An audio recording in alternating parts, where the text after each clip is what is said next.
Bienvenue à tous, merci d'être là pour cette petite présentation d'introduction à Python. J'ai lancé mon timer. Python 3, qui plus est, parce que j'expliquerai un peu après. Pour faire court, moi c'est Gus, je m'appelle Guillaume, mais appelez-moi Gus, c'est plus simple. Si vous voulez avoir récupéré ce projet, on parlera tout ce qui sera fait pendant cette présentation. C'est sur GitHub et le pseudo c'est Supatriot, c'est le mien. Il est bizarre, mais voilà. N'oubliez pas le hashtag DevFestLille, je fais de la pub, tout ça. En ce qui concerne, voilà, c'est tout pour moi. En ce qui me concerne, c'est tout ce que vous saurez.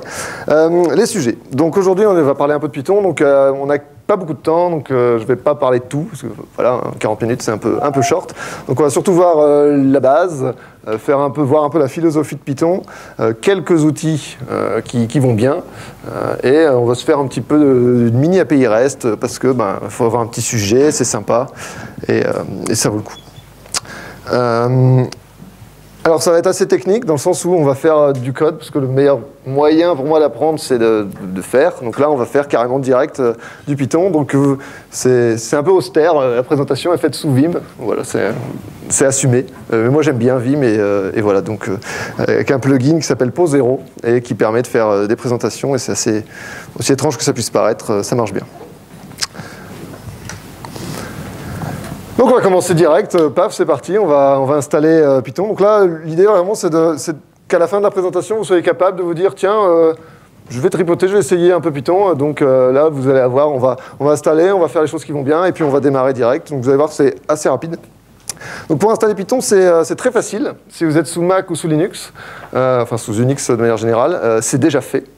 Si vous tapez en fait Python moins version dans un interprété de commande, eh ben, il va vous dire ouais, ça marche, Python 3.6 ou 2.7 ou peu importe la version.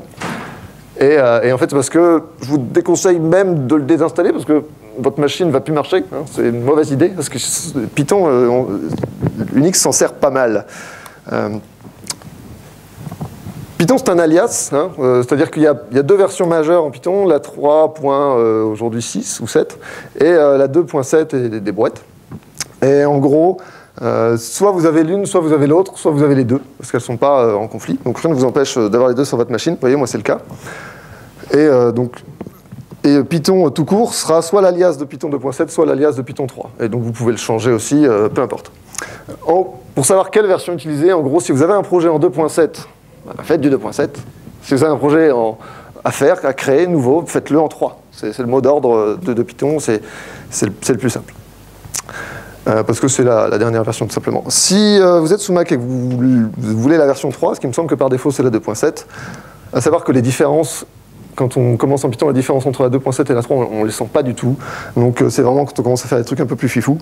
Donc pour l'instant, c'est pas grave. Donc moi, en général, je te conseille d'installer la 3. Donc avec Mac, bro Python install, avec Linux, apt-get, machin. Donc ça, j'enfonce un peu peut-être des portes ouvertes, mais au moins, vous l'avez. Si vous êtes sous Windows, déjà, pourquoi? Parce que c'est bien. Non, mais je déconne. C'est pas grave si vous êtes sous Windows, parce qu'il suffit d'aller sur python.org, de le télécharger, de l'installer, et puis ça marche très bien, hein, on va pas se mentir. C'était juste pour... hein. Qu'est-ce qu'une bonne conf sans... Enfin, une conf sans troll. Alors commençons, voilà, donc on a installé. Avant de directement faire du code, on va faire 2-3 bricoles, parce que tout n'est pas obligatoire, mais c'est des bonnes pratiques qui, je pense, vaut mieux avoir, parce que sinon vous allez partir sur des bases qui sont pas ouf, qui sont pas les meilleures, et du coup, prendre des bonnes habitudes dès le début, c'est sympa. Alors Pip et Virtualenv sont deux outils qu'on va retrouver très souvent, pas tout le temps, je vous le conseille. Pip, commençons par Pip. Donc Pip, c'est le gestionnaire de package de Python. Donc c'est, pour ceux qui connaissent Node, c'est l'équivalent de NPM ou des choses comme ça. Sous Mac, il est déjà embarqué, et quand vous installez Python, il installe Pip avec. Et sous Linux, on l'installe avec Python 3-pip, pour la version 3, ou Python-pip pour la version 2.7.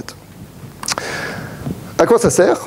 Donc une fois que vous avez Pip, ça va vous permettre de gérer tous les plugins Python pour vos projets. Donc là, par exemple, si je fais pip freeze, c'est comme la police fait freeze, et bien il va me montrer tout ce qui est installé sur Python là sur ma machine, vu que là je suis... Et donc il y en a plein. Là, de base, il y a plein de trucs. Et du coup, c'est chiant. Parce que quand on veut faire... Enfin, c'est chiant. Non, c'est très bien. C'est une façon de le dire. Mais quand vous voulez démarrer un projet, vous n'avez pas envie d'être pollué par tout ce qu'il y a sur votre système. Parce que c'est pas utile pour vous. Donc, ce qu'on va faire, c'est que justement, on va se servir de pip et on va installer virtualenv. Ça, c'est de la transition. Donc, sudo pip installe virtualenv. J'enfonce toujours des portes ouvertes, mais bon, allons-y. Et virtualenv, qui, comme son nom l'indique, gère des brouettes. Non, crée des environnements virtuels. Pour Python. Donc ça, c'est donc voilà, je l'installe, vous voyez sur ma machine, il est déjà là, mais voilà. Et je peux créer tout de suite, hein, je vais m'en servir, donc je crée un environnement virtuel, virtualenv, Python démo, parce que je suis hyper original. Et voilà, donc là, vous voyez ce qu'il me dit. Il me dit, j'ai créé un environnement virtuel qui s'appelle Python démo, dedans il y a Python 3, et j'ai aussi installé Setup Tools, pip, will, qui sont des trucs qu'on utilise tout le temps, qui sont assez pertinents. Et donc, je vais remonter un peu ça pour vous faire du ménage. Si je fais, donc en gros, ce qu'il fait quand je crée un environnement virtuel, c'est qu'il va créer un dossier /bin et un /lib aussi, si je ne dis pas de bêtises, dans lequel il y aura des scripts, et notamment activate, qui permet en fait simplement, si vous voyez, si je le lance, mon interprété de commande change et je me retrouve dans mon environnement virtuel. Je refais un pip freeze pour voir un peu ce que j'ai d'installé et voilà, il n'y a rien, c'est propre, on démarre sur un truc nickel, j'ai soif. Ok, donc pour ce qui va suivre, je vais avoir besoin de Flask, qui est un petit plugin qui permet de faire des API REST en très peu de temps, ça tombe bien parce qu'on n'en a pas beaucoup. Et du coup, je l'installe, vous voyez, toujours avec le mon gestionnaire package, pip install Flask. Badaboum, badaboum, là tout ce qu'il dit en gros c'est j'ai des dépendances, donc j'installe aussi Jinja, machin. Et si je refais mon freeze, vous vous en doutez bien, tout ce que je vais avoir c'est Flask et ses dépendances. Il y a un truc qui s'appelle It's Dangerous. Je trouve ça comique parce que je sais pas ce que c'est, mais je trouve le mec il installe un truc It's Dangerous quoi. Wouh, c'est pour Michael Jackson. Donc, si je fais un Python en version, donc là, j'aurai la version de mon environnement virtuel. Donc, à quoi ça sert ce fameux environnement virtuel? Ça paraît logique, mais en gros, la problématique pourrait se poser, c'est que, imaginons que vous avez Python 3, Python 2, vous avez plusieurs projets qui travaillent chacun sur des versions différentes, et là, du coup, si vous avez chacun dans un environnement virtuel, vous avez votre version de Python pour ce projet, la version de chaque plugin qui est utilisé, et en plus de ça, du coup, si vous mettez à jour votre Python global sur votre machine, ça n'impactera pas chaque projet. Ce qui est parfois important si vous ne voulez pas avoir des problématiques de versionning. Donc ça, c'est cool. Donc on a installé tout ce qu'il fallait, on va pouvoir démarrer, mais avant, 3-4 bricoles. 3-4 bricoles parce que c'est important de connaître un peu dans quoi est-ce qu'on se lance. Hein. Lançons-nous. Donc le Zen de Python, vous pouvez le connaître, vous ouvrez un invité de commande, vous tapez dans votre terminal Python, et puis hop, Python il va vous dire vas-y, c'est à toi. Alors il y a un petit easter egg, un petit œuf de Pâques, si vous tapez import this, vous avez le Zen de Python par Tim Peters. Je ne sais pas du tout qui c'est. Voilà, c'est assumé, je l'ai su, mais j'ai une très mauvaise mémoire des noms.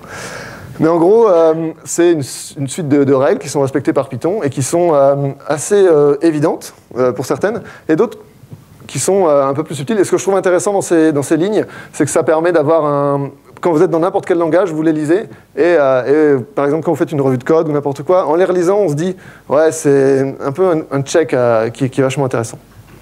Donc vous voyez, là, par exemple, beau, c'est mieux que moche. Ouais. Explicite, c'est mieux qu'implicite, donc ça, j'y reviendrai aussi. Simple, c'est mieux que complexe. Complexe, c'est mieux que compliqué. Ça, c'est un peu subtil, mais avec des exemples, c'est plus parlant. Plat, donc flat, c'est mieux que pas plat. Je ne me souviens plus de la traduction littérale de nested. Vous m'avez compris. Sparse, donc éparpillé, c'est mieux que dense. On évite les monolithes et tout ça. Et un qui est hyper important, c'est la lisibilité. Ça compte. Donc toutes les branlettes techniques oh, regarde mon code lisible hyper puissant. Ouais, c'est cool, mais ça sert à rien parce que je comprends rien. Puis moi, en plus, je suis pas très.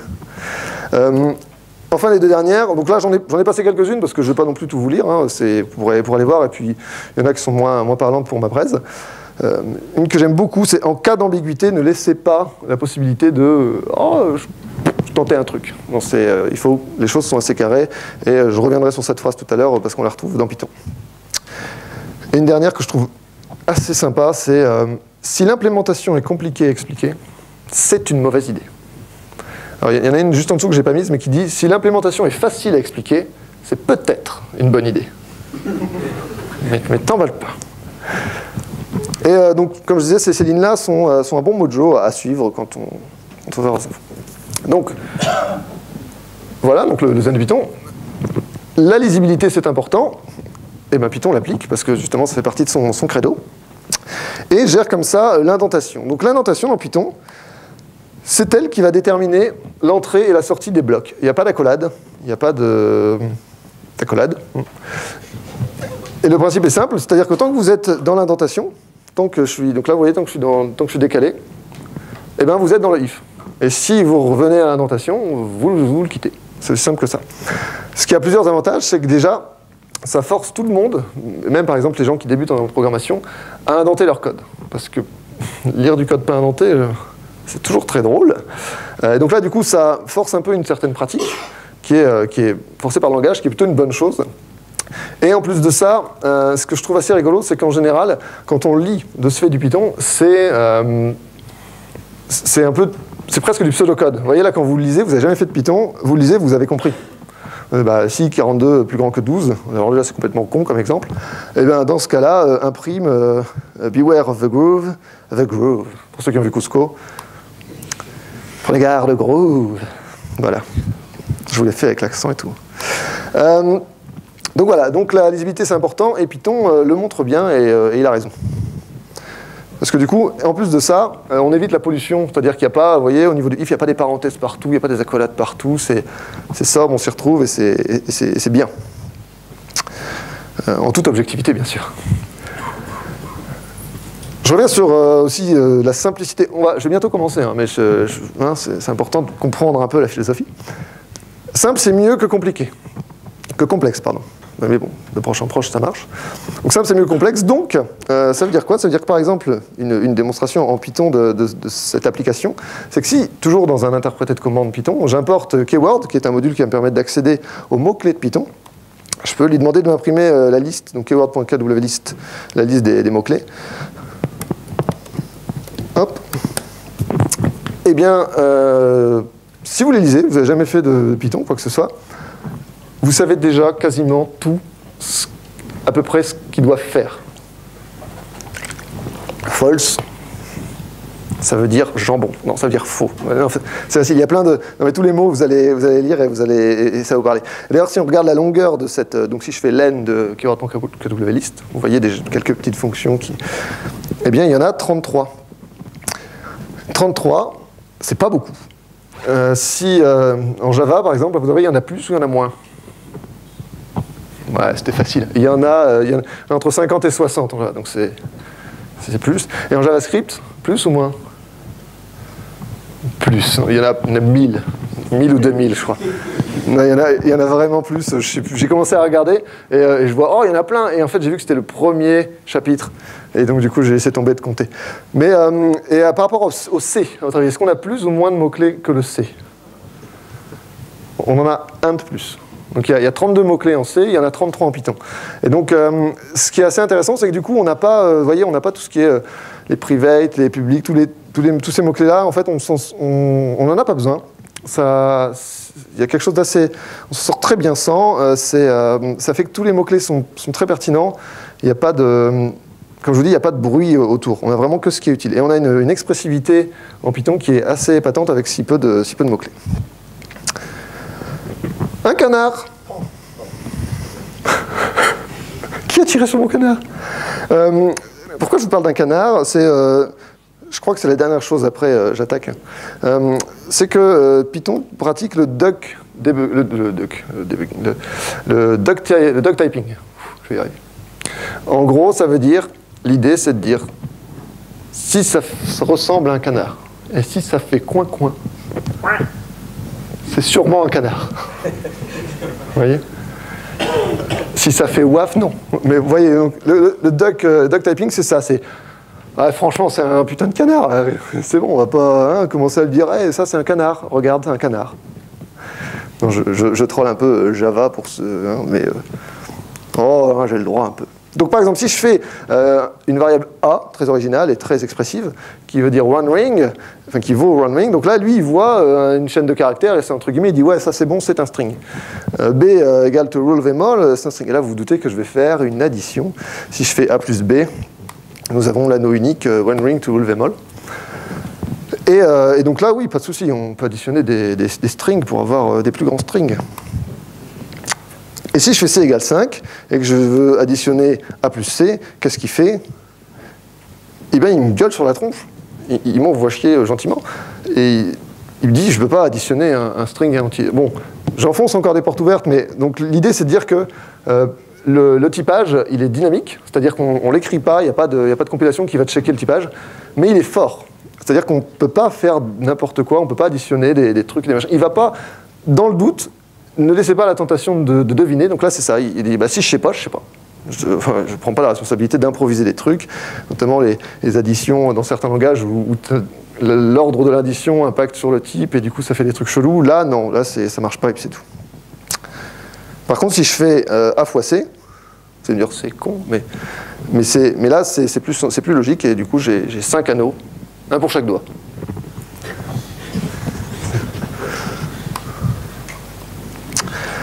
C'est parti. Voilà, maintenant vous avez à peu près le tout. Ça va, je ne vous ai pas perdu. Donc là, du coup, on va faire un mini-projet qui consiste à récupérer des données dans un fichier, qui sont sous la forme d'un tableau, machin, et à les parser pour avoir un truc qui va bien. C'est tout à fait académique, hein. C'est pas du tout un truc... Enfin, mais bon, ça a l'avantage de vous montrer des trucs. Et ensuite, on va faire une petite API qui permet de consommer et de faire des calculs sur la consommation électrique d'appareils. C'est mon petit côté écolo qui vient dire bonjour. Donc là, je lance IPython. C'est pareil que si vous lancez Python, sauf que celui-là, IPython, il s'installe à côté, et il a l'avantage de rajouter de la coloration et de la complétion automatique. Donc, c'est plus confort quand on veut, trifouiller dans l'invité de commande de Python. Donc, faites-le. Donc voilà, on commence direct. Je vais ouvrir mon fichier. Donc, datafile égale open. Donc, ça s'appelle electricalconsumption.data. Donc, je ne sais pas si vous aussi vous faites ça. Moi, quand je parle anglais, le point, je le dis en français. Electricalconsumption.data. Et je l'ouvre en lecture seule, donc R pour read. Faites ça aussi pour les chiffres. He was born in 1932. Bon, moi, je fais ça. Dans ma tête, ça fait ça et je me dis, oh, t'es con. Donc, j'ai ouvert mon fichier. Je le lis. Donc, datafile.read. C'est pas compliqué. Hein. Et après, bon, voilà. Donc, ça ressemble à un truc. Du coup, je vais... Voilà, c'est plus propre. Je le lis, donc vous voyez, c'est un string à la con avec des pipes qui séparent chaque truc. Et je le ferme. Et déjà, ça me fait chier. J'aime pas fermer le truc à la fin parce que c'est fatigant. Ah ouais, je suis fatigué. Du coup, il y a le mot-clé du with. Donc with, il fait quoi? Il va créer un bloc. Donc là, je fais with, donc l'ouverture de mon fichier. Voilà. As datafile, donc il va stocker ça dans datafile, et je lui dis, lis-le. Et en fait, le mot-clé with, il sert notamment pour les fichiers et pour d'autres choses. Et en gros, il te dit, quand tu sors du bloc, t'inquiète mon gars, je ferme le fichier. Je m'occupe de tout. Donc du coup, c'est confort, parce que ça vous évite d'avoir à vous souvenir de retrouver les fermetures et les machins. Donc ça, c'est les petits détails, mais l'objectif, c'est aussi que quand vous lisiez du Python demain, enfin dans 20 minutes, après, vous allez faire « Ah, j'y vais !» Eh bien, vous puissiez comprendre pourquoi il y a des WIF et que du coup, il n'y a pas de clause. Et voilà. Donc c'est ça, le WIF, en fait, prend en charge cette gestion des trucs chiants. C'est sympa de sa part. Donc on a dans data raw, ouais, le truc brut, c'est ça que ça veut dire, hein, raw, vous avez compris. Et donc ce que je vais faire, c'est je vais itérer dessus pour récupérer chaque ligne. Et dans chaque ligne, je vais récupérer chaque cellule, et puis comme ça, je vais stocker ça et je pourrai m'en servir proprement. Parce que les chaînes de caractères, ça va bien 5 minutes. Donc là, naïvement, je fais donc pour chaque ligne dans mes data. Ah, c'est là que je devais le corriger, data raw. Hein. Et tout à l'heure, j'ai cherché après, je ne l'ai pas retrouvé. Donc il est là, filou va. Et donc pour chaque ligne dans raw, donc vous voyez encore une fois, hein, c'est presque du pseudocode, et moi je trouve ça hyper confortable. Donc pour chaque ligne, imprime-moi la ligne. Et là, vous allez me dire, bah, ça marche pas. Il est con ce mec. Vous êtes un peu dur, je trouve. Mais c'est normal parce qu'en fait, une string en Python, c'est une liste de caractères. D'ailleurs, c'est même pas une liste, c'est un tuple. C'est-à-dire que c'est une liste immutable. C'est-à-dire que vous ne pouvez pas lui rajouter à la fin 2-3 caractères. Vous êtes obligé de créer une nouvelle chaîne de caractères à partir de celle-ci. Donc du coup, là, en gros, là, je vous ai mis le caractère pour éviter de se taper un tableau de 10 000 trucs moches. En gros, là, il me fait un premier, deuxième, troisième caractère. C'est chaud. Donc on va le changer un peu. Oh non, je vais vous le laisser comme ça. Donc, je rouvre mon fichier, je récupère les données. Donc, voilà. Là, cette fois, pour chaque ligne dans des données que je split sur anti/chaîne. Sa chaîne, retour chariot. Si je vous l'apprends, c'est pas normal. Enfin, je suis désolé. Mais bon, il était temps. Et donc, pour chaque ligne, là, du coup, je vais récupérer mes colonnes, parce que mes colonnes, c'est par rapport à ce pipe. Hein, vous avez vu le tableau tout à l'heure, à quoi il ressemblait. Donc, je vais parser là-dessus. Et voilà. Donc là, c'est mieux. Vous voyez, à chaque ligne, j'ai donc une liste avec un truc vide. Il est con, lui. Une chaîne de caractères. Non. Et en fait, le truc vide, c'est parce que comme j'ai un pipe de chaque côté, et ben, comme il fait un split là-dessus, il dit « Ah, moi, j'ai rien, je le mets là. Oh, j'ai mon truc, je le mets là. » Du coup, je me tape des chaînes vides. Bon, c'est pas grave, on va s'en débarrasser après. Un autre truc qui est chiant, c'est qu'on a des espaces partout autour. Et ben, on va s'en sortir aussi, on va les enlever. Donc, vous voyez, assez vite, on a quelque chose d'assez bien, quoi. Donc, on a refait. Je ouvre mon fichier, je récupère les données. Pour chaque ligne que je split avec anti/chaîne, je récupère chaque cellule en splittant via pipe. Et pour chaque cellule dans cells, ce que je vais faire, c'est que je vais la stripper. Donc stripper, je vais enlever les espaces sur les côtés. Donc, ça, c'est un truc de Python aussi qui est... bon, après, là, ce n'est pas des exemples qui seront... Enfin, je veux dire, on les retrouve souvent aussi dans les autres langages, mais il y a une philosophie... Dans la philosophie de Python, les batteries sont incluses. Vous savez, comme les jouets que vous achetez, où il est marqué « batterie non incluse ». Et tu fais « Putain !» Moi, je fais ça. Je regarde le jouet et je suis un sauvage. Tu m'imagines dans le magasin, ça « Putain !» Du coup, non, je le prends pas, c'est tout. Et par contre, il y a des jouets batterie incluse, tu fais « Ouais !» Je suis comme ça dans le magasin. Non, c'est pas vrai. Mais... je récupère donc... ce qui est intéressant, c'est que c'est hyper chiant quand vous avez un langage et que vous devez faire une bricole, mais vraiment une bricole, et il faut une lib. Ok, alors ça marche, c'est pas grave, mais franchement, pour des conneries comme ça, ce serait bien. Donc là, en Python, là, pour strip et tout, vous allez me dire, ouais, tous les langages le font, c'est vrai, mais il y a beaucoup de cas où, de base, juste avec Python, sans faire d'import et quoi que ce soit, vous avez vraiment les trucs importants et ça, c'est très pratique. Donc là, vous voyez, ça a marché, on a nos cases. Donc on ne la voit pas, mais au tout début, on a une case vide. Ensuite, appareil électrique, puissance en watts, période d'utilisation. Oh, je ne vous ai pas menti, c'est vraiment un truc sur l'écologie. Alors là, un petit truc chiant, c'est que là, on est en train de fort, on se décale et puis on va se retrouver au bout du fichier. Pas cool. Donc il y a une autre chose intéressante et même hyper puissante en Python. Je bois pour l'effet de teasing.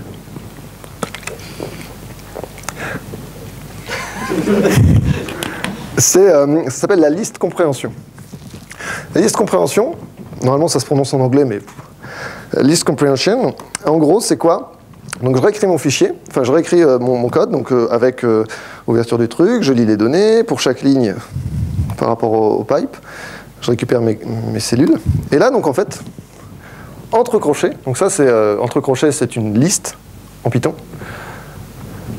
Ouais, si c'est que des crochets. Entre crochets, c'est une liste, et je lui dis, c'est pareil, hein, ça se lit. C'est-à-dire que ma cellule strip là, donc enlève les espaces, pour chaque cellule dans cells. Et du coup, ça fait la même chose que le for d'avant. Donc juste, ça vous crée directement la liste, et c'est confort. Et donc là, vous voyez, on va avoir cette fameuse liste. Et donc là, on va en profiter pour enlever ces chaînes vides sur les côtés. On peut même rajouter la même ligne là, vous voyez. Je peux lui dire donc, les cellules, tu les strips pour chaque cellule dans mon tableau de cellules, si elle n'est pas vide. Comme ça, les pas vides, il les dégage. Donc vous voyez, c'est très lisible. En plus, là, avec la coloration, c'est encore mieux. Et on s'y retrouve assez vite. Et comme je disais, quelqu'un qui n'a pas fait de Python. Donc là, ça vous crée une liste avec juste les choses triées correctement. Voilà, donc on va pouvoir commencer à s'en servir.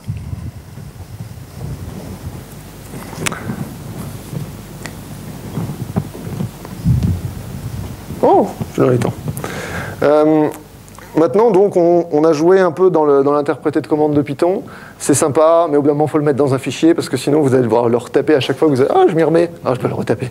Donc non, hein, on va le mettre dans un fichier. On va le mettre dans electricalconsumption.py. PY. Donc pi, c'est l'extension des fichiers Python. Ah ouais. Donc là, je transforme un petit peu. On va créer une fonction. Donc pour créer une fonction, c'est le mot-clé def pour define. Réfléchissez un peu.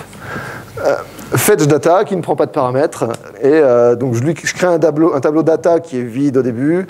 Et là, on reprend tout le code qu'on a fait jusque-là. Donc j'ouvre mon fichier, je récupère les données, je split, et j'ajoute dans data ma fameuse liste que je crée avec ma super list comprehension qui va récupérer chaque case, la triper et enlever les vides. Et enfin, j'appelle fetch data. Ça marche même bien, c'est chouette, mais le problème c'est que si vous faites un autre fichier Python et vous voulez utiliser fetch data, vous allez importer le fichier et boum, il va faire fetch data. Et vous allez dire putain batterie dans la clé. Et du coup c'est chiant. Donc la pratique, c'est en vérité de faire la même chose. Sauf que il y a donc cette structure que vous verrez très souvent dans les fichiers Python. If name égale main, alors je fais ça. Donc en fait, ça sert à quoi? Je vous le demande. Donc les double underscore en Python, ça veut dire, c'est un peu privé à Python. Tu peux faire des trucs qui commencent et qui terminent par des double underscore, mais tu vas galérer. Et déjà, c'est pas hyper lisible. Et en plus, tu vas foutre le bordel. Donc faites-le pas, tu vois. Et là, en fait, en gros, ce que ça veut dire, c'est si ce fichier est appelé en tant que script, fais le main. S'il est appelé en tant qu'import, fais rien. Enfin, fais pas ce qui est... Voilà. Donc c'est pratique parce que du coup, ça vous permet d'avoir un truc exécutable qui fait quelque chose, mais vous pouvez aussi vous en servir ailleurs sans l'exécuter. Et ça, c'est important. Et on va même aller jusqu'à... là, c'est pour la démo. Hein, on va faire une classe. Donc, les classes en Python, vous voyez, c'est assez facile aussi, donc c'est le mot-clé classe. Wow. Donc là, je l'appelle data handler. Pareil, donc la classe, c'est tout ce qui sera dans le bloc indenté. Je lui déclare une variable data qui est un tableau vide. Une variable qui est déclarée dans le corps de la classe, comme c'est le cas ici de data, est automatiquement statique. Je préfère vous le dire tout de suite parce qu'on se fait facilement avoir. C'est-à-dire que si vous la déclarez dans le constructeur, dans une fonction, dans n'importe quoi, enfin une méthode, on va dire, elle sera une variable d'instance. En revanche, si vous la déclarez dans le corps de la classe, elle est automatiquement statique. Donc là, je le fais pour l'exemple. Donc vous voyez ce que je fais. Donc dans fetch data, je prends, vous voyez, donc j'y accède comme une variable statique, datahandler.data est vide, et à la fin, je lui rajoute les données de notre fameux tableau. Et là, donc dans le main, vous voyez qu'il y a datahandler égale datahandler entre parenthèses. Donc vous voyez, il n'y a pas de mot-clé new. Pourquoi? Parce que ça sert à rien. Pff, le mec vient de bâcher tous les langages d'un coup. Non, c'est pas que ça sert à rien, c'est que c'est carrément inutile. Non, en gros, au final, une classe, c'est quoi? C'est une fonction. Donc là, c'est ça. Donc en gros, quand j'appelle datahandler avec des parenthèses, il me retourne une instance. Et c'est ce que je veux. Donc le mot-clé new serait un peu inutile. Et là, j'appelle sur ma méthode fetchData. Vous voyez, là, on a bien avancé. On a fait une classe avec une méthode. Il y a juste un petit truc qui peut-être vous a piqué l'œil. Le self. Il y a un self là dans fetchData. Pourquoi il prend un paramètre maintenant? Et je vais vous expliquer ça, parce que c'est quand même pas mal. Hein. En ouvrant une parenthèse. C'est une parenthèse. Parenthèse abstraite. Et on revient, je rebondis en même temps sur la philosophie, explicite, c'est mieux qu'implicite. Voilà. Alors du coup, on va faire preuve d'explicité. Explicitation. Je vais créer... Imaginons que j'ai jamais fait de Python, je veux créer une classe. Naïvement, ce qu'on va faire, c'est donc classe error class, parce qu'elle va pas marcher. Donc là, je vous spoil un peu. Merde. Et je vais lui mettre une méthode qui s'appelle init. Donc comme je disais, les double underscore, c'est des trucs un peu propres à Python. En gros, init, c'est le constructeur qui prend une valeur val, comme je suis très original, et vis qui fait juste une affectation vis.zal égale val.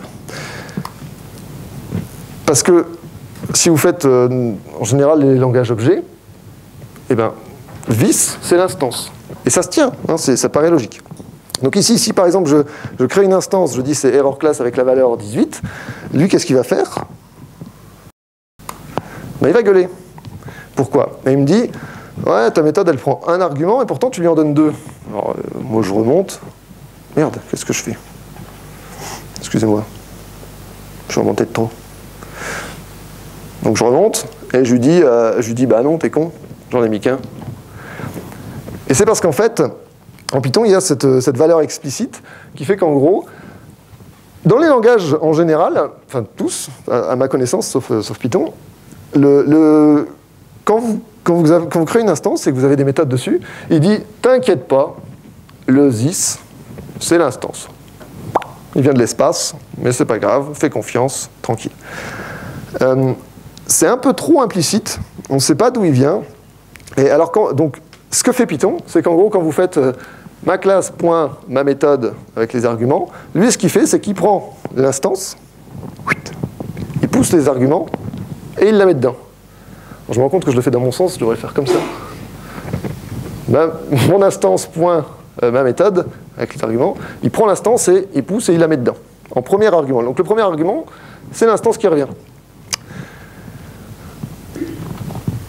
Et donc c'est pour ça que dans chaque méthode de classe, le premier argument, c'est self, qui veut dire restaurant.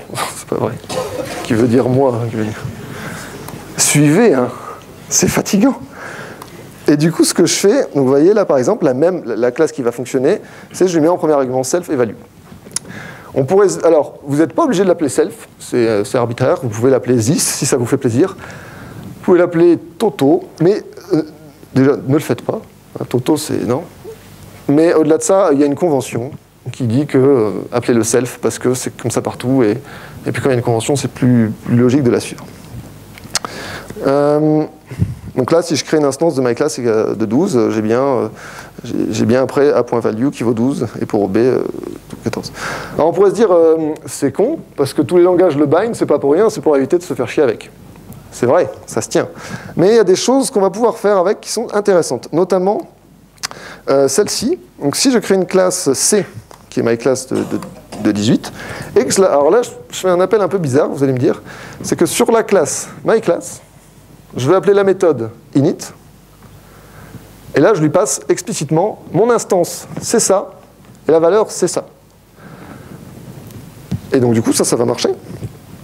Et ça va faire que si je récupère la valeur, c'est bien 36. La valeur, c'est bien 36.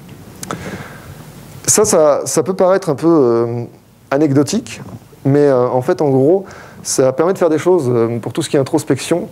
Et là, du coup, moi, Python, pour l'introspection, c'est champion du monde. Franchement, il est très permissif.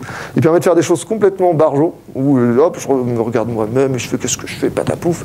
Et là, par exemple, ça, c'est un exemple typique de, on peut tout à fait appeler une méthode en lui donnant l'instance explicitement, plutôt que de devoir avoir l'instance et appeler la méthode dessus. Voilà, comme ça, vous savez pourquoi ce mot-clé self est là. Parce que dans les autres langages, le binding est fait discrètement, hop, c'est vis, fais confiance. Là, non, c'est toi qui décides, c'est toi qui t'en sers. Fin de la parenthèse. J'ai soif. Donc on va pouvoir démarrer notre petite API. Essayer de faire un truc quand même, parce que je pourrais vous montrer plein de trucs de Python, plein de cas, voilà comment on fait ci, comment on fait mi et tout, mais je trouvais ça chiant. Alors on se fait un petit projet, du coup on voit pas tout, mais on voit au moins une mise en pratique du langage. Donc c'est parti, on va écrire dans un fichier qu'on va appeler hello.py, parce qu'on est moi je suis hyper original, je fais un hello world. C'est pas un hello world, promis, mais je l'ai appelé hello.py. Donc là j'importe Flask, parce que comme je vous disais, on va se faire une petite API, utiliser Flask. Je lui donne, donc ça, ces deux lignes-là, elles viennent un peu de l'espace, mais c'est la doc de Flask, en gros, ouais. Comment tu dis et du coup, je suis large. Je suis large. Enfin, pas physiquement, vous m'avez compris. J'importe Flask et en gros, je lui dis le nom du projet. Et donc ça, c'est du Flask typique. Je lui dis où est la route, pas la vraie route. Et je l'associe à une méthode homme qui va m'amener dans la comté. The Shire. The Shire photo. Et donc du coup, si je vais lancer, si j'arrive à copier ça, pilou. Si je vais, oh mince, j'ai pas lancé, si vous voyez mon historique, je suis dans la merde. Non, c'est bon. Punaise, j'ai frôlé la catastrophe là. Oh, ça ne marche pas, c'est normal. Ce que je vais faire du coup, c'est que je vais lancer le serveur, hein, quand même. Donc Flask me permet de... Ah, ça tombe bien, je vais pouvoir vous montrer. Non, c'est pas intéressant. Donc là, du coup, vous voyez la ligne de commande, elle est un peu... On s'en fout un peu, mais en gros, je lui dis le nom de mon app, je lui dis de te mettre en debug, et je le fais juste un Flask run, en fait. Et Flask run, il va me créer un serveur en local sur le port 5000. Bon, là, en général, tous les outils le font. Donc c'est... Et voilà, j'ai bien la compté. Wouh, ça y est, merci. Non, on va faire un truc un peu plus intéressant quand même. Vous voyez, en 4 lignes, allez, 5, on a déjà un truc. Donc c'est plutôt cool, c'est plutôt rapide.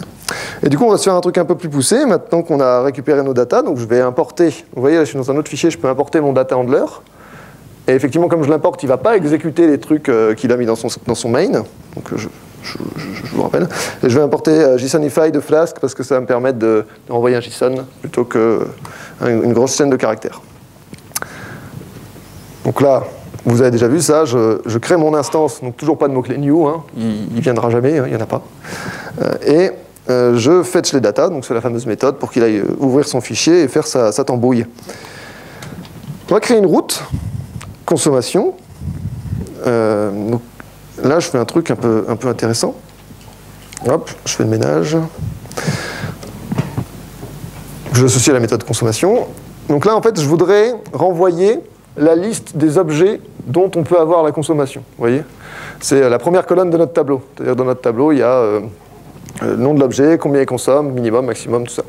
Donc là, ce que je fais, c'est que la liste compréhension qu'on avait tout à l'heure, donc là, vous voyez, c'est encore une fois, à mon goût, assez lisible. Donc je veux l'élément 0 pour chaque ligne dans mes données, si la ligne est plus longue que 0.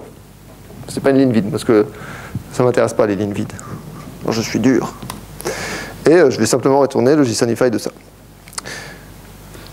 Et donc, je ne sais pas pourquoi j'ai un cafetière qui se promène, mais bon, une petite cafetière de rien du tout. Et vous voyez, donc là, aussi simplement que ça, on a une page de liste qui nous envoie donc, la liste des appareils électriques. Vous voyez, en une ligne, on a fait des trucs qui se font dans pas mal de langages de manière beaucoup plus rébarbative. Et pourtant, on n'a pas perdu cette lisibilité qui est chère à Python et chère à mon cœur aussi. Et du coup, allons un peu plus loin, une dernière pour la route.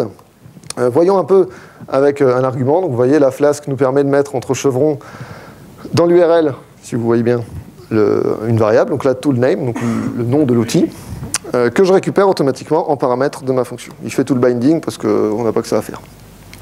Je récupère encore la liste des noms, je pourrais factoriser, c'est un exercice, merci. Donc là, de la même manière, hein, donc l'élément 0, nanana. Et encore une fois, c'est lisible, hein, c'est si, d'ailleurs, bon, pas grave, si mon toolName n'est pas dans la liste des noms, je crois même que j'aurais pu mettre if toolName not in namelist. Encore, pour vraiment le rendre lisible, et ben, je lui renvoie une 404 et it's a 404 baby boy. Et d'ailleurs, si je vais ici sur, je l'ai appelé comment celle-là? Je l'appelais calculate. Si je vais sur calculate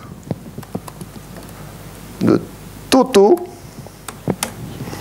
eh bien, tu m'appelles pas boy, ok? Eh bien, c'est une 404. Donc tout va bien. Maintenant, donc, imaginons qu'on nous envoie un objet valide.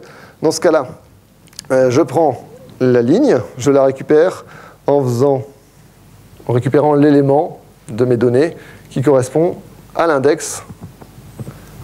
Parce que la colonne nom, elle vient du tableau. Donc si je trouve le nom, ce sera le même index que la ligne totale. Donc là, c'est ça. Là, vous pourriez dire, oui, sauf s'il y a une ligne vide au milieu, et ça décale tout, mais non, c'est bon, vous inquiétez pas. Alors, voilà, ça c'est intéressant.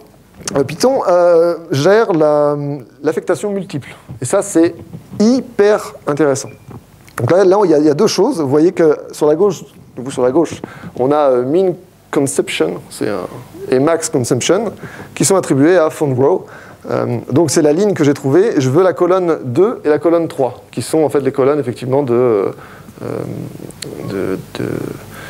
min et du max.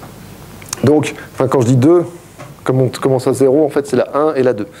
Donc là, quand je mets entre crochets sur une liste, donne-moi de 1, 2.3, donc en gros ça veut dire donne-moi à partir de l'élément 1 jusqu'au 3 non inclus.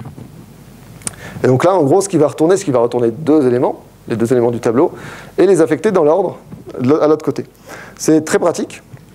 Et en plus, c'est très pratique, notamment quand vous faites des algorithmes un peu, vous savez, des trucs un peu académiques du genre Fibonacci, tous ces trucs-là, et ben, vous pouvez tout à fait faire A, B égale B, A. Vous savez, le genre d'inversion, on est obligé de passer par une variable temporaire à la con. Et là, vous le faites en une ligne, et du coup, vous gagnez en lisibilité. C'est assez confort. Quand on fait des trucs, des petits algorithmes comme ça, c'est très sympa, et puis même en pratique, je m'en sers très souvent.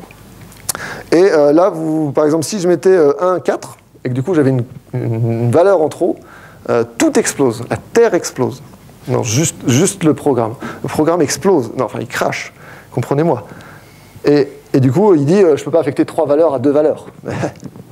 Voilà. Et donc, si, alors, c'est pareil, c'est toujours le principe de si c'est dans le doute, je ne devine pas. Donc non. Dans les faits, il faut avoir prévu le coup. Après, rien ne t'empêche d'en faire un tuple après et tout, mais il ne va pas le faire tout seul. Donc voilà, j'ai mes deux valeurs. Vous voyez, je les ai assez rapidement. Je n'ai pas besoin de me galérer au niveau des accès. À noter que si je mettais 1, 2 points et que je mettais rien, il va jusqu'au bout. Donc ça, c'est confort. Et si je mettais rien, 2 points, 3, il prend du début jusqu'au 3, non inclus. Tu es obligé de faire avec des valeurs qui sont côte à côte. C'est-à-dire Tu ne peux pas dire je veux la deuxième et la sixième valeur. Là, tu vas devoir faire funrow 2 et funrow 6. Par contre, tu peux aussi faire des trucs à rebours. C'est-à-dire que si tu mets funrow de -1, il va te chercher le dernier. Donc ça peut être pratique si tu veux tous, sauf le dernier. Tu fais de rien, donc, ou de 0 si tu veux, 2 points, -2. Comme ça, il s'arrête juste avant. Bon, j'ai pas tout dessiné parce que ça prenait du temps et je vais finir par être en retard. Je le suis, ça y est. Donc là, je calcule la moyenne. C'est donc mincon et maxcon sont des strings. Hein, donc du coup, je les casse en entier parce que voilà, il va pas le faire tout seul. Je fais la somme des deux, je divise par 2, c'est une moyenne. Si je vous la prends, là, il y a un problème. Et je retourne donc. Là, je fais plusieurs choses en même temps, donc je le JSONify toujours. Donc ma moyenne multipliée par un paramètre de méthode, un paramètre HTTP qu'on m'aurait donné dans la requête. Donc là, c'est request, j'ai oublié de l'importer, mais c'est Flask, encore une fois, qui vous le fournit. Donc je lui demande quantity et je lui demande time. Donc en gros, ça va calculer la moyenne de consommation de l'appareil fois le nombre d'appareils fois le temps d'utilisation. Et donc du coup, ce qu'on va faire, c'est qu'on va tester. Je vais copier ça, pidibou badou. Paf. Donc ordinateur avec écran plat. On en a à peu près combien là? Allez, on va dire 10. Pendant 1 heure. Eh bien les gars, on vient de bouffer 750 watts. Bravo. Donc voilà. Comme vous pouvez le voir, on a fait rapidement des trucs sympas. Je conclue avec 10 raisons d'utiliser Python que je trouve plutôt chouettes, qui vont aller vite. Comme on l'a vu, Python est par défaut quasiment partout, ce qui est plutôt confortable. Donc dès que vous voulez en faire, vous pouvez en faire. Python n'a pas besoin d'IDE. Alors, utilisez-en un, parce que c'est quand même vachement confort de faire du code avec un IDE. Mais comme vous voyez, avec l'indentation et tout, et la clarté, il n'y a pas besoin de trucs un peu fifou. Il est là depuis 90. Et a priori, il va rester encore un moment. Donc il est plus vieux dans le sens du vin, vous voyez, il se bonifie plus que d'autres trucs. Et en plus, par exemple, chez Google, il fait partie des rares langages autorisés en prod. Donc ça montre quand même qu'il a une certaine confiance qui lui est impartie. Comme je l'ai dit, Python et batterie incluse, hein, ça vous évite le « Ah !» Demain, on va arriver au magasin et on verra des gens faire « Putain !» dire « Ah ouais, DevFest !» Python et Fairplay, ça veut dire quoi? Ça veut dire qu'au football, non. Ça veut dire qu'il se plug très facilement avec d'autres langages. Il n'est pas en mode « Ah non, m'approche pas avec ton langage pourri, il fait du Python. » Non, non, il se plug avec du Java, il se plug avec plein d'autres. Je ne sais pas vous faire la liste, mais en gros, il est tout à fait ouvert. Il n'est pas en mode c'est moi et puis c'est pas les autres, quoi. Il oblige la lisibilité, donc ça, comme on l'a déjà vu. Il y a un petit plantage dans mon plugin, c'est pas grave. Il me fait gagner du temps. Moi, j'ai l'impression, comme vous voyez, en très peu de lignes, on a des choses assez expressives et assez pratiques. Il a beaucoup de documentation et de très bonne qualité. Sur des outils comme donc la doc de Python de base, aussi des plugins comme Django, moi que j'utilise beaucoup, qui a une documentation mais complètement barge et hyper pratique. On s'y retrouve très très bien et c'est très très riche. Il est à 4, donc comme je vous disais, l'introspection, record du monde. Mais franchement, c'est le... Ouais, non, laissez tomber. J'allais faire une métaphore, mais j'ai oublié. Et enfin, Python me rend joyeux, comme vous l'avez vu. Voilà. Est-ce que vous avez des questions? Donc, pour info, la présentation a été faite sous Vim et avec le plugin Posero qui permet justement de voir à quoi, si vous voulez voir à quoi ressemble les... La démo ressemble à ça en fait dans mon fichier. Et Posero, lui, il sépare les slides. Donc, du coup, c'est assez pratique. Voilà. Merci.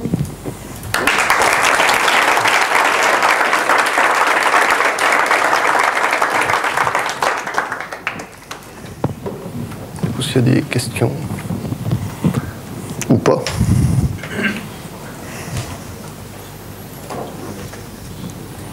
Non, c'était clair? J'ai une question. Oui. Tu parlais de Flash, c'est quoi la bibliothèque indispensable que tu utilises tout le temps? S'il y en a une. C'est une bonne question. En général, comme je disais, comme les batteries sont incluses, pour la plupart des choses, j'ai pas vraiment besoin de lib en particulier. Mais par exemple, quand je veux faire un projet web assez complet, assez riche, je vais très vite passer sous Django, parce que pour ce qui est, même si c'est pas le seul, et ça dépend aussi du besoin, mais pour faire une application tout ce qui est plus classique web, Django est très très puissant. Il offre un ORM très bon, il permet de valider les bases de données très très rapidement et de faire aussi, il offre plein d'outils hyper pratiques. Après, il y a toutes les libs mathématiques qui sont pléthores. Tu parlais ce matin de... il y a aussi des trucs comme NumPy, Panda qui sont complètement barges et qui permettent à des gens qui ne maîtrisent pas trop de très vite avoir quelque chose, de ne pas avoir besoin d'être un expert en mathématiques pour pouvoir faire des choses. Donc, j'ai pas une lib en particulier où je la prends d'office sur n'importe quel projet, mais ça va dépendre quand même de ce que j'essaie de faire. Enfin, ce que j'ai réussi à faire. Désolé. Oui? C'est quoi les meilleurs cas d'usage pour Python? Bonne question. Tout. En général, pour faire du scripting, comme c'est un langage interprété, c'est vachement adapté. Pour éviter de faire du bash un peu compliqué, en général, je passe vite sous Python. Pour faire du web, il est très très bon. Même si c'est pas ce à quoi on pense en général en premier, mais pour moi, il rétame pas mal de trucs. Et après, pour faire tout ce qui est du data science, il a des libs qui battent le monde. Voilà, donc, en général, ça fait beaucoup de cas, mais ça marche bien. Après, les cas où je ne l'utiliserai pas, par exemple, si je veux faire des trucs, dès que je veux de la perf à la nanoseconde, enfin des trucs hyper performants, le langage interprété, de toute façon, ne sera jamais le meilleur. Donc, mais pour beaucoup de choses, il sera correct.